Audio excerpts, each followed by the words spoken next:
गोष्ट आपण वाचतो आहोत ती गोष्ट आहे आजी. तुंबाड चित्रपट बनवताना या गोष्टीचा संदर्भ घेतला होता. तर ऐकूयात. आजी. लेखक नारायण धारप. आजी. 10 वर्षांचा केशव घरात एकटाच होता. अर्थात आजी होती, पण ती तिच्या मागच्या परसातल्या खोलीत निजून असायची. तेव्हा तिला खरं हिशोबात घ्यायचं नाही, म्हणजे सगळ्या घरात तो एकटाच होता. सीताबाईंनी जाताना सांगितलं होतं, हॉस्पिटलमधून यायला एखाद वेळी उशीर होईल, सगळ्या खोल्यांचे दिवे लावून ठेव, मी तेलवाती करून ठेवल्यात. त्याच्या हातात आई काडेपेटी द्यायला तयार झाली, म्हणजे प्रसंग खरोखरच गंभीर असला पाहिजे. आणि होताही तसाच. दुपारी शिवाशिवी खेळता खेळता थोरला भाऊ हरी एकदम ठेचाळून पडला होता. डाव्या हाताचं हाड कट्ट आवाज करून काटकीसारखं मोडलं होतं. हरीचा चेहरा एकदम पांढरा पडला होता. सीताबाईंची कोण धावपळ झाली होती. शेजारचे डॉक्टर आले होते. त्यांनी हाताला तात्पुरती फळी बांधली होती. सरकारी दवाखान्यात उपचार होण्यासाठी चिठ्ठी लिहून दिली होती. सीताबाईंना आणि हरीला न्यायला टांगा आणला होता. टांगा. सीताबाई दारापाशी घुटमळल्या होत्या. सांगू का नको करत शेवटी त्यांनी केशवला जवळ बोलावलं होतं. केशा, आता तू 10 वर्षांचा झालायस. काय सांगते ते नीट ऐक, ध्यानात ठेव. मला यायला उशीर झाला तर आधी सगळीकडचे दिवे लाव. बाहेरच्या ओसरीवर, बोळात, मागच्या परसात, आजीच्या खोलीत सुद्धा. कडी नीट लाव. भूक लागली तर स्वयंपाकघरातल्या कपाटात पोळी भाजी आहे. वाटलं तर दूध साखर घे. तासा 2 तासांनी आजीच्या खोलीत डोकावून पहा. तिच्या खाटेपाशी सरबत आहे, पाणी आहे. ती बोलत नाही, पण तिला दाखवलंस तर हो नाहीची खूण करील. काय हवं म्हणेल ते घोटा घोटानं दे. केशवच्या डोळ्यांसमोर आजीचा कॉटवर पसरलेला गलेलठ्ठ देह आला. त्यानं आजीला लांबूनच पाहिलं होतं.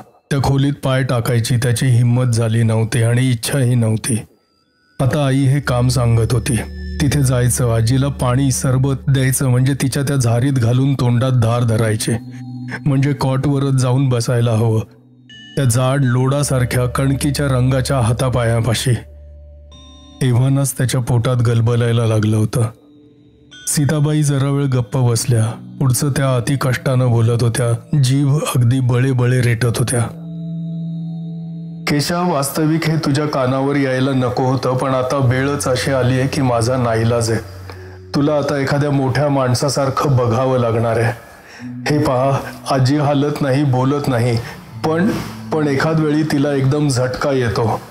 तापात वात होतो ना, तसंच. मग ती जोरानं हालचाल करायला लागते, तोंडानं काही बरळायला लागते. बहुधा आज काही होणार नाही, पण केशा, काही झालं तरी घाबरायचं नाही, भ्यायचं काही कारण नाही. त्या खोलीबाहेर ती काही येत नाही. आणि आता आणखी एक लक्षात ठेव केशा बाळ, तुला कधी सांगितलं नसतं, पण आजची वेळच अशी विपरीत आलेली आहे. केशा, समजा तिला असा काही झटका आला, ती हातपाय झाडायला लागली, तोंडानं काही बरळायला लागली, तर एक करायचं, कशाकडे लक्ष द्यायचं नाही. आता एक नाव लक्षात ठेव. आजीकडे पाहत मोठ्यानं म्हणायचं, हस्तर येईल गप्प बस, हस्तर येईल गप्प बस. राहील ना लक्षात? बहुत करून वेळ यायची नाही, पण लक्षात ठेवशील ना, मग काळजीचं काही कारण नाही. मी जाते बरं का. केशवच्या अगदी जिभेवर आलेला प्रश्न त्यानं विचारला नाही. आई, माझ्या सोबतीला कोणाला तरी बोलवत का नाहीस?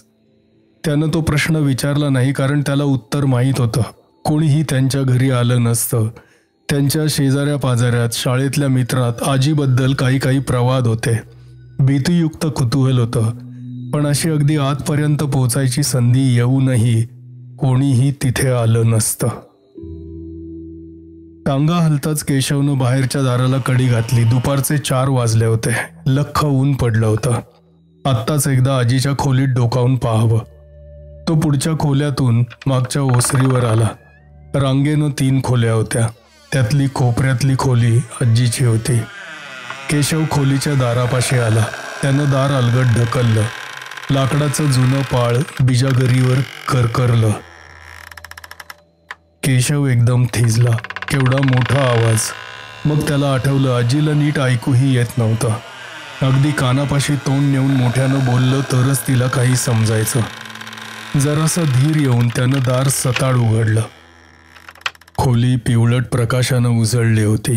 तिन्ही खिडक्यांना पडदे होते, पण आत भरपूर प्रकाश येत होता. खोलीचा एक कोपरा, एक भागही अंधारात नव्हता. तोच स्वच्छ प्रकाश आजीवरही पडला होता. आता केशवला आठवलं कितीतरी दिवसात तो या खोलीकडे फिरकलाही नव्हता. आईनंही त्याला आजीचं एकही लहानसं सुद्धा काम सांगितलं नव्हतं.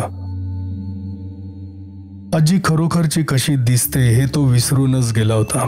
ती खरोखरच किती लठ्ठ होती आणि आता तर डिल्ल्या मासाचा चेहरा उशीवर पसरल्यासारखा वाटत होता. डोळ्यांभोवती ओठांभोवती सुरकुत्या होत्या. पांढऱ्या वाखांच्या केसांची लहानशी वेणी बाजूला होती. त्या फिकट पांढऱ्या चेहऱ्याकडे त्याला पाहावेनाच. आता आजीचे दोन्ही हात पोटावर होते. हातांची बोटं एकमेकांत गुंतलेली होती. श्वासानं पोटाची अगदी लहानशी हालचाल होत होती. आजीचे डोळे मिटलेले होते. आजी, त्यानं हलकेच हाक मारली, पण शब्द आलेच नाहीत. घसा आतून कोरडा पडला होता. एक मोठा श्वास घेऊन त्यानं जरा मोठ्यानं हाक मारली, आजी. पोटावर हातांची एकात एक गुंतलेली बोटं हलायला लागली. लहान लहान काकड्यांसारखी बोटं एकमेकांत गुंतत होती, मोकळी होत होती. एकदम दोन्ही हात शरीराच्या दोन्ही अंगांना कॉटवर पडले. नखांनी खर्र खर्र खर्र आवाज करत चादर ओरबाडायला लागली. तोंडाचा आ करून केशव तिकडे पाहत होता. कशाला आजीला हाक मारली? आत्ताच जर तिला तो झटका आला, आत्ताच जर. सीताबाई शहरात शाळेत नोकरी करत होत्या. संसार तसा ख्याली खुशालीत नसला तरी टुकीनं चालवत होत्या. पण एकाएकी त्यांचे वडील वारले होते आणि गावाकडच्या घरात आई एकटीच राहिली होती. शरीर बोजड होतं, हालचाल जेमतेम होत होती, दृष्टी अधू झाली होती. तिचं करायला कोणीतरी गावाकडे राहणं भाग होतं. सीताबाईंचे 2 भाऊ आणि बहीण, त्या चौघांचा खूप वेळ खल चालला होता. शेवटी त्यांनी सीताबाईंना गावाकडे येऊन राहायला राजी केलं होतं. घरावरचा हक्क सर्वांनी सोडला. शिवाय तिच्या शाळेतल्या पगारा इतकी रक्कम दरमहा पोचती करण्याचा वायदा केला. अर्थात मायेचीही बाजू होतीच. आई सीताबाईंना काही परकी नव्हती आणि तेव्हा सगळे म्हणत होते की ही काही फार दिवसांची सोबती नाही, जास्तीत जास्त वर्षभर. पण आता त्याला ही 5 वर्ष होत आली होती. आईची प्रकृती खालावत होती, पण आयुष्यावरची पकड विलक्षण चिवट होती. आता काही भाकीत करणंच शक्य नव्हतं. रघुनाथ, मैना, सीता आणि शंकर 8 वाचलेले 4 जण. लग्न झाली तरी आईच्या नजरेच्या धाकात वावरणारे 4 जण. म्हणजे जावई किंवा सुना आईच्या थाऱ्यालाही उभ्या राहिल्या नाहीत आणि या मुलामुलींनी तसा कधी प्रयत्नही केला नाही. आपल्या घरात खरोखरच काय आहे याची त्यांना एव्हाना कल्पना आली होती. त्यांचे वडील साधे आसामी होते. पिढ्यानपिढ्या चालत आलेली 12-15 एकर गाळाची जमीन होती. वर्षभराचं धान्य, आठवड्याचा भाजीपाला, चिंचा, आवळे, मिरच्या घरात यायचं. फावल्या वेळात कोर्टात, तहसील, मामलेदार कचेरीत पिटिशन रायटरचं काम करावं, ते न कोणाच्या अध्यात ना मध्यात. घराचा सगळा कारभार आईच्याच हातात होता. लग्नानंतर वर्षभरातच आईला पहिलं मूल झालं होतं, पण ते जन्मतःच मृत होतं. त्यानंतर 1.5 वर्षांनी दुसरी खेप आली. त्याच प्रकाराची पुनरावृत्ती झाली. सरकारी डॉक्टरांनी तपासणी केली. त्यावेळच्या शास्त्रानुसार त्यांनी आपलं मत दिलं. यांना मूल व्हायचं नाही. एकतर जन्मतःच मृत असेल, नाहीतर श्वास घेता घेता गतप्राण होईल. शरीरात जोर होता तोवर गर्भ बाहेर ढकलला जाईल. वय वाढलं की मग एखाद वेळी मृत गर्भ तसाच शरीरात राहील. स्वतःही नासेल, त्याबरोबर तिच्या शरीराचा ग्रास करेल. त्यापेक्षा आत्ताच एक मोठं ऑपरेशन करून घ्यावं, पिशवी काढून टाकावी, म्हणजे पुन्हा जन्मभर कशाची काळजी करायला नको. आईनं ऑपरेशनला ठाम नकार दिला. ती स्वभावानं करारी, अट्टाग्रही, जहांबाज होती. पड खायची नाही, हार स्वीकारायची नाही, मागे सरायचं नाही, हे जणू तिच्या रक्तातच भिनलं होतं. तिच्या रात्री अपरात्रीच्या घराबाहेरच्या चक्रा सुरू झाल्या. अगदी वेगळ्या जातीच्या लोकांची घरात वर्दळ सुरू झाली. त्यांच्या रंगीबेरंगी रांगोळ्यांच्या आकृत्या होत्या, त्यांचे होम होते, कडवट दूर ओकणाऱ्या आहुती होत्या. रात्रीच्या अंधारात वावरणारे हे लोक, औशीच्या मुहूर्तावर विधी अर्चा करणारे हे लोक. आई त्यांच्या सांगण्याप्रमाणे रात्री अपरात्री स्नान करून ओले त्यानं पारावर बसत होती. केळीच्या पानात गुंडाळलेलं काही काही घेऊन त्यांच्याबरोबर रात्री अपरात्री अगदी अमावस्येच्या रात्री सुद्धा जात होती. तिला अडवायची कोणाची हिंमत नव्हती. तिच्या चकाकत्या नजरेला नजर द्यायची ही कोणाची हिंमत नव्हती. आईची तिसरी खेप आली. यावेळी दवाखान्यातली नर्स आली नाही. गावातलीच एक म्हातारी सुईण आली होती. रात्री 12ला बाळाचा जन्म झाला. ती सुईण किंचाळत खोलीबाहेर आली. ती परत आत गेलीच नाही. खोलीत आई एकटीच होती. आत काय झालं ते पाहायला कोणी साक्षीदार नव्हता. असता तरी त्याचा धीर टिकला असता की नाही यात शंकाच आहे. वेगळ्या मार्गावर पाय टाकलेली आईच या साऱ्यातून शहाणपणा न गमावता बाहेर येऊ शकली. चेहरा कातळासारखा कठीण झाला होता. डोळे काचेच्या गोट्यांसारखे निर्विकार झाले होते, पण हात आपलं काम करतच होते. वडिलांनी एकदाच तिला समजावून सांगण्याचा, तिनं घेतलेल्या मार्गापासून तिला परावृत्त करण्याचा क्षीणसर प्रयत्न केला, पण ती एव्हाना साध्यासुध्या गोष्टींच्या पलीकडे गेली होती. कुठेतरी काळोखात काळ्या चाकांचे दाते एकमेकांत बरोबर बसले. चंद्र, सूर्य, नक्षत्र, ताऱ्यांच्या स्थानांना काही अर्थ असला तर ते योग्य स्थानावर आले. रघुनाथचा जन्म झाला. गोंडस सुटसुटीत बाळ, वजन, रंग, आवाज सर्व काही हवं तसं. डॉक्टरांनी नवल केलं.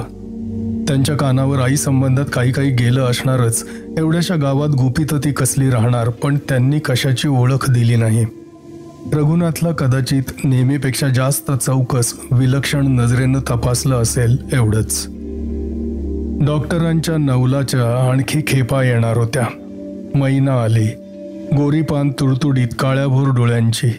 सीता आली, सावळीच पण तरतरीत. मग शंकर आला, शरीरानं जरा कृशच, पण कोणत्याही तक्रारी नाहीत. 1.5 वर्षाच्या अंतरानं आलेल्या या 4 मुलांनी घर डोक्यावर घेतलं. शंकरच्या पाठीवरही एक मुलगा झाला, पण लहानपणीच्याच कावेळीत त्याचा मृत्यू झाला. शोकाची पण नैसर्गिक गोष्ट. त्यानंतर आईच्या खेपा थांबल्या.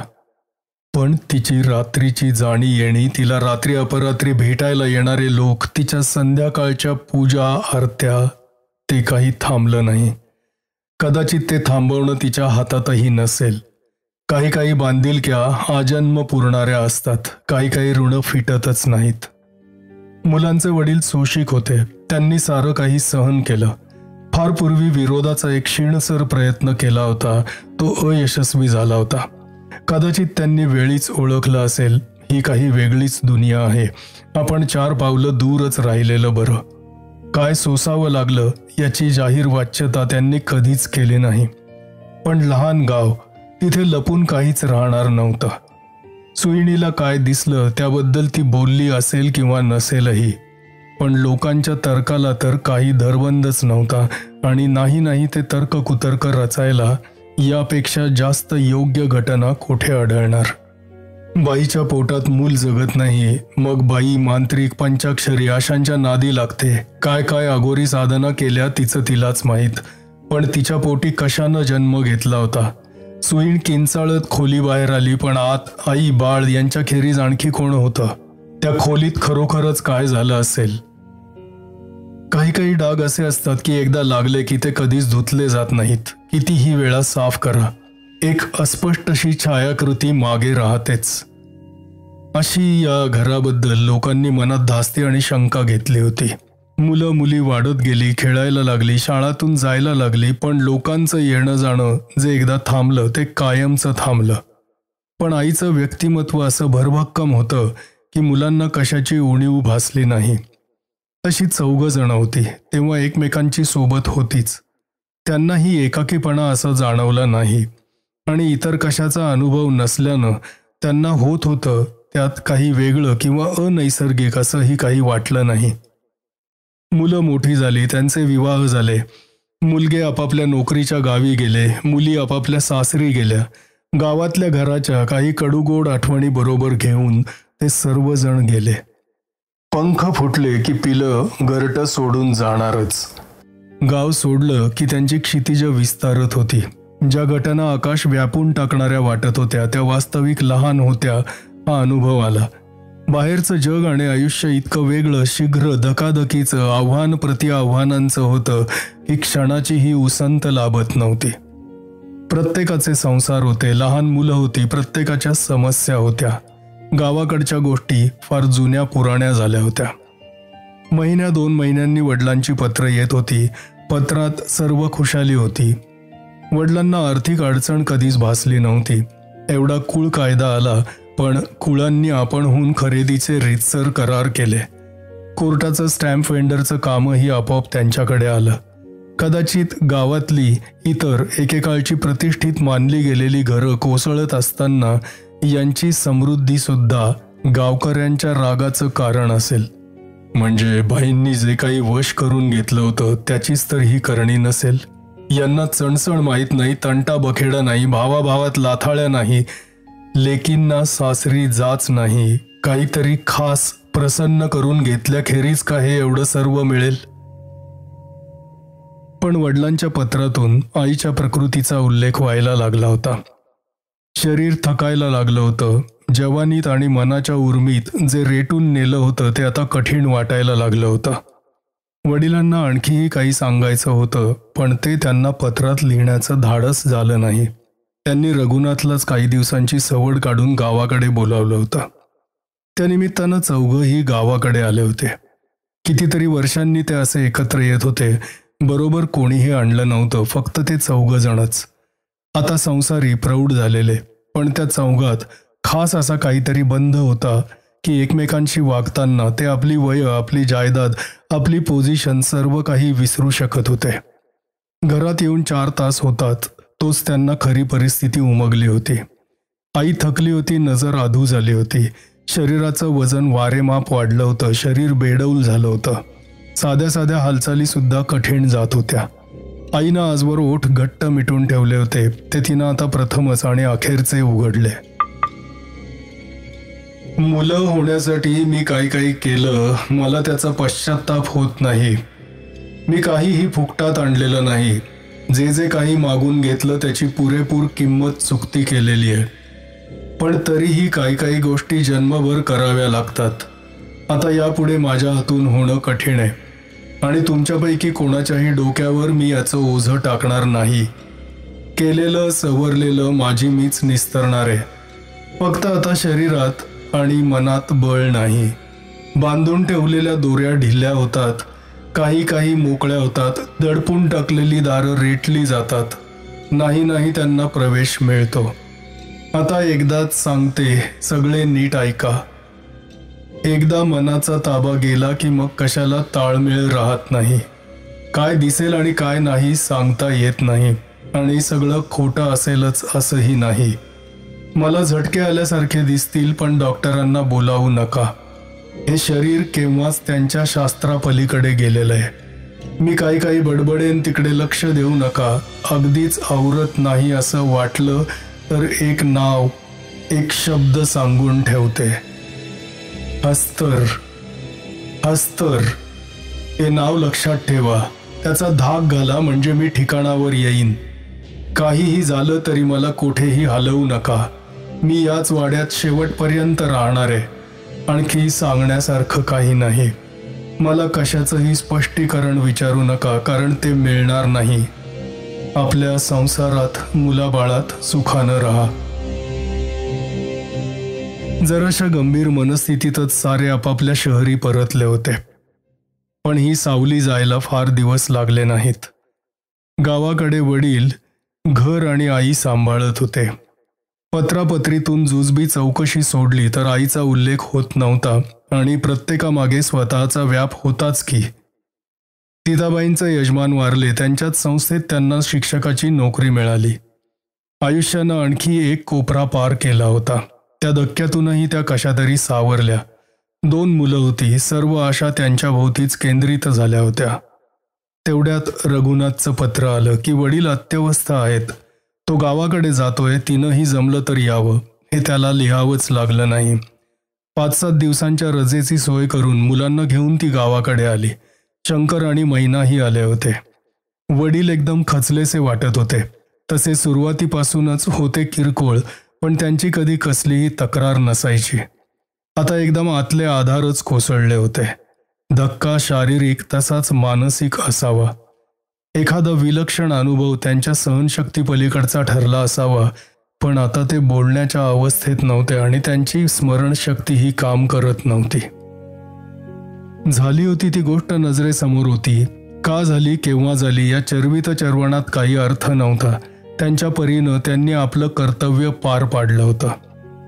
2-3 दिवसातच वडिलांचा अंत झाला आणि चौघांपुढे यक्ष प्रश्न उभा राहिला.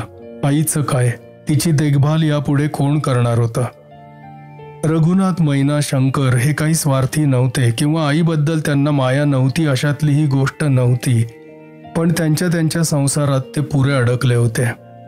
सीताबाईच जराशा सुटवंग होत्या. 2 मुलं आणि त्यांचा आटोपशीर संसार. जराशी धावपळ केली तर हे होण्यासारखं होतं. सर्वांचा मुक्काम 15 दिवस गावात होताच. ही कल्पना एकदम पुढे आली नाही. आई गाव सोडून जायला तयार नव्हती ही एकच गोष्ट नक्की होती. बाकी सारं या भोवती रचावं लागणार होतं.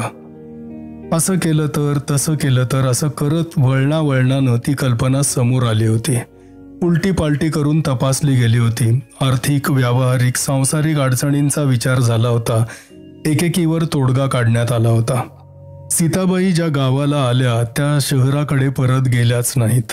त्यांच्या राजीनाम्याची, सामान सुमानाची, देण्याघेण्याची सर्व व्यवस्था शंकरनं परस्पर केली. 15 दिवसांनी सर्वजण त्यांचा निरोप घेऊन आपापल्या घरी गेले. जराशा बावरलेल्या सीताबाई 2 मुलांना जवळ घेऊन वाड्याच्या दारापाशी उभ्या राहून त्यांचा निरोप घेत होत्या. 5 वर्षांचा केशव आणि 7 वर्षांचा हरी एकाएकी संपूर्णपणे नव्या वातावरणात फेकले गेले होते. केवळ त्यांचं लवचिक बालमनच हा क्रांतिकारी बदल सहजपणे सहन करू शकलं, पचवू शकलं. नवं घर, नवा रस्ता, नवं गाव, नवी शाळा, सर्व काही शहरातल्यापेक्षा वेगळं. शहरातल्या 2 खोल्यांच्या जागेपेक्षा हा वाडा खूपच मोठा, प्रशस्त. फक्त ती मागच्या खोलीतली आजी. केशव ती पहिली भेट कधी विसरणार नव्हता. एव्हानाच आजीची हालचाल थंडावली होती. कॉटवरून उतरायचं म्हटलं तर मदतीला तिला 2 तगडी माणसं लागत. तिला भेटायला सीताबाईंनी आपल्या 2 मुलांना नेलं होतं. आजीचा केवढा प्रचंड देह कॉटवर अस्ताव्यस्त पसरला होता. जाड चेहऱ्यात काळ्या मनुकांसारखे वाटणारे डोळे दाराकडे पाहत होते. सीताबाई दोन्ही मुलांना घेऊन आत जात होत्या, पण दोघंही तिचा हात मागे ओढत होते.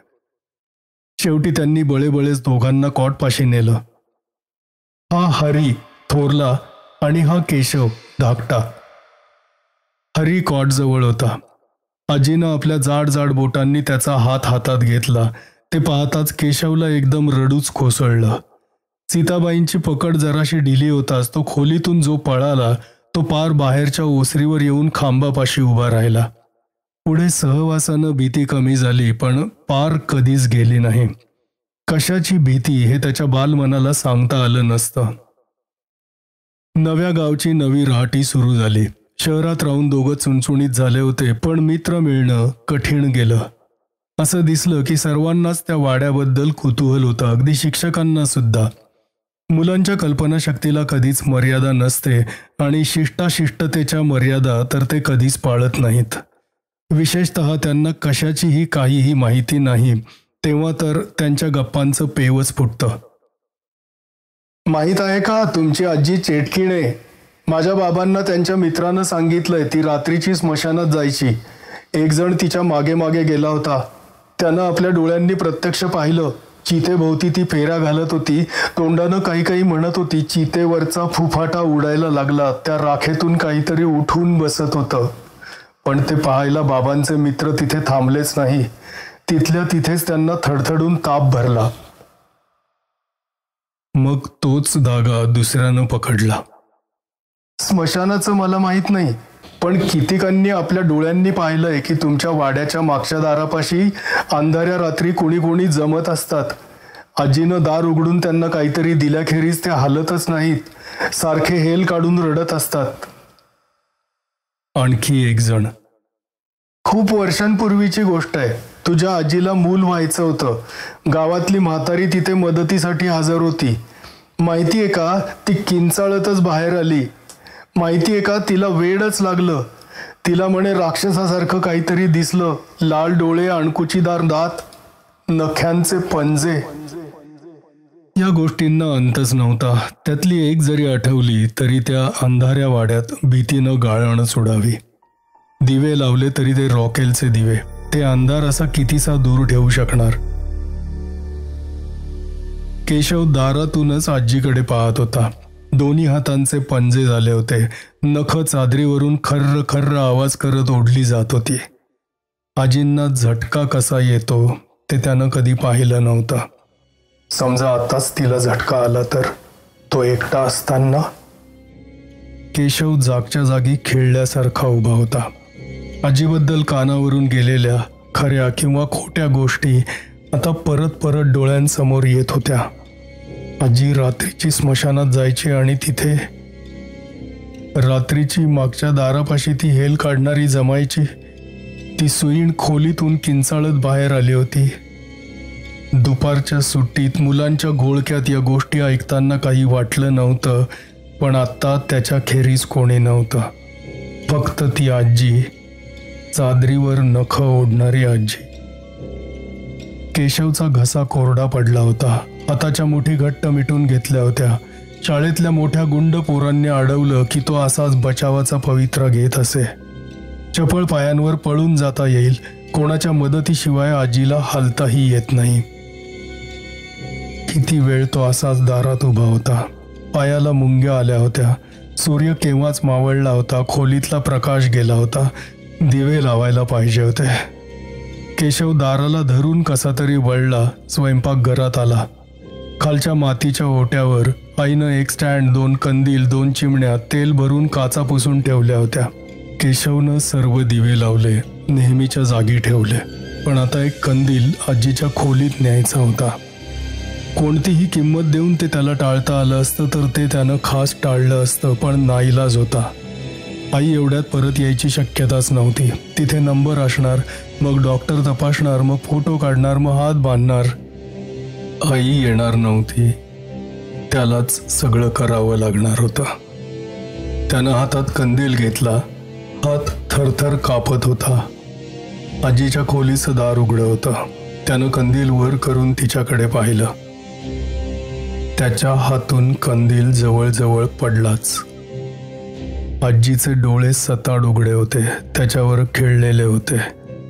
भुऱ्या डोळ्यांनी आजी त्याच्याकडे पाहून हसली. तर त्याला भिण्यासारखं असं काय आहे, पण केशवच्या हातातला कंदील लटलट हालत होता. इकडं ये केशव, जवळ ये. आजीचा खसखसता आवाज आला. त्याला पुढे जायचं नव्हतं. त्याला आजीजवळ जायचं नव्हतं, पण त्या शब्दातली आज्ञा जरा भयंकर होती. कंदील खाली ठेव केशव, पुढे ये. त्याच्या हातांवर, त्याच्या पायावर त्याचा ताबा नव्हता. त्यानं कंदील खाली ठेवला. रखडत्या पावलांवर तो पुढे पुढे गेला. अजूनही आजी हसत होती. कसलं भयंकर हास्य. केशव कॉटपासून 2 पावलांवर आला आणि थांबला. सीता कुठे आहे? आजी विचारत होती. दादाचा हात मोडलाय. त्याला घेऊन आई दवाखान्यात गेलीये. मग तू घरात एकटाच आहेस? हो. केशवचा आवाज रडवेला झाला होता. सगळी मिळून शाळेत माझी टिंगल थट्टा करत असता नाही का?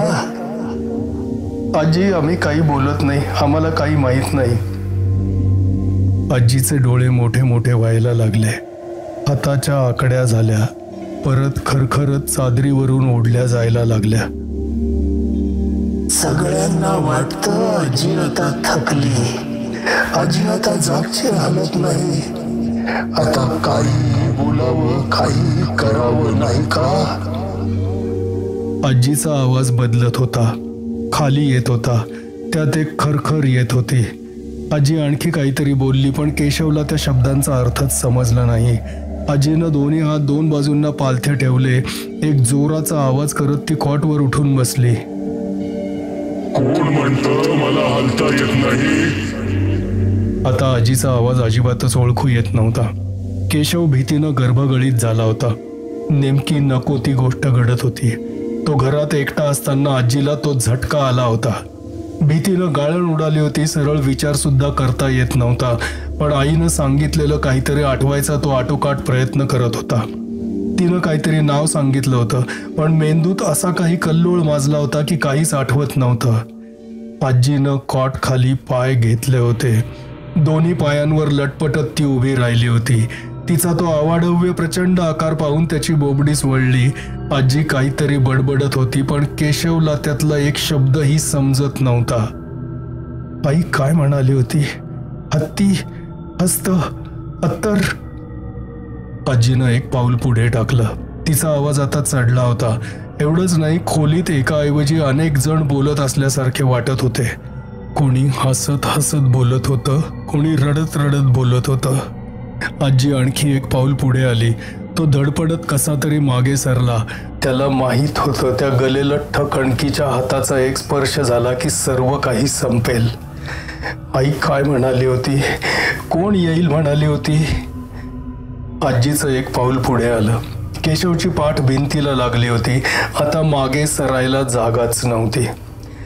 त्याला कवेत घेण्यासाठी ते दोन अजस्त्र हात वर गेले. मग त्याला आठवलं, हस्तर. आजी, आजी मागे जा. आजी, हस्तर येईल. आजी मागे जा, हस्तर येईल. तो पुन्हा पुन्हा ओरडत होता. वर गेलेले हात हवेत तसेच राहिले. मेल्या, तुला कोणी सांगितलं रे?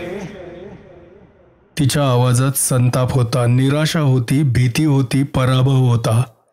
कंदिलाच्या पिवळ्या प्रकाशात तिची अजस्त्र सावली भिंतीवर पसरली होती. ती लहान लहान व्हायला लागली. केशव भिंतीला पाठ लावूनच खाली सरकला. गुडघ्यात तोंड घालून रडायला लागला. कितीतरी वेळानं त्याच्या रडण्याचा जोर ओसरला. मान सावकाश वर करून त्यानं भयभीत नजरेनं खोलीभर नजर टाकली. आजी सुरुवातीस होती तशीच कॉटवर झोपली होती. दोन्ही हात पोटावर होते. गळ्यापर्यंत चादर ओढलेली होती. त्याला तिथे बसवेनच. तो धडपडत बाहेर आला. बाहेरच्या ओसरीवर खांबापाशी बसून राहिला. रात्री 11ला आई परत आली तेव्हा तो खांबावर डोकं टेकवून झोपी गेला होता. आईचा खांद्याला स्पर्श होताच तो आधी खूप मोठ्यांदा दचकला आणि मग तिला मिठी मारून रडायला लागला. आजी, लेखक नारायण धारप.